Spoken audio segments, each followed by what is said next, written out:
One of the biggest events of the year is coming up this week for the St. Clair County Technical Education Center. TEC's annual open house is scheduled for this Thursday, February 25th. And to tell us all about it, my guest this week on Dateline Schools is the director of TEC, Pat Yanik. And Pat, how big of a deal is your annual open house each year? Well, it is our one big annual event where we have the opportunity for people that live in St. Clair County to visit St. Clair Tech. Many times it's for the very first time. They've not been here before.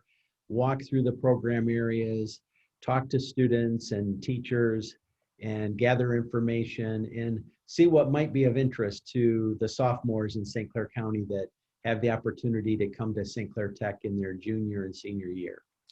Obviously, because of the pandemic, that's changed the way we do a lot of things. It doesn't matter where you're at these days. So how is that impacting what you're going to do with this year's open house?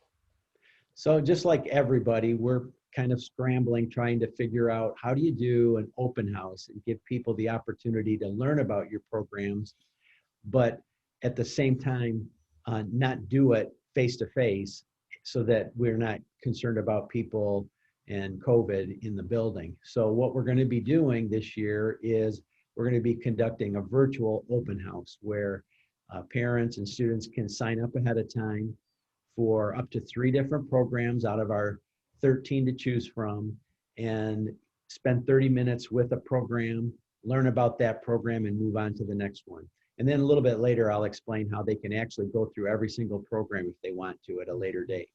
Great. Now, I know, too, in the past, you would send out flyers and do all your marketing for 8th grade, 9th, and 10th grade students. Are you still able to do that this year? So what we ended up doing was putting our resources toward our 10th graders, because they're the ones that potentially, they're the only ones that could be signing up, 10th, 11th, and 12th graders.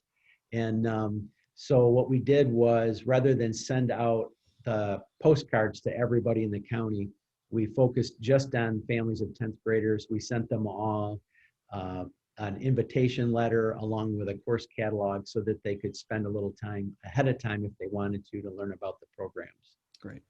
We'll be back with more tomorrow. For Dateline Schools, I'm Terry Harrington.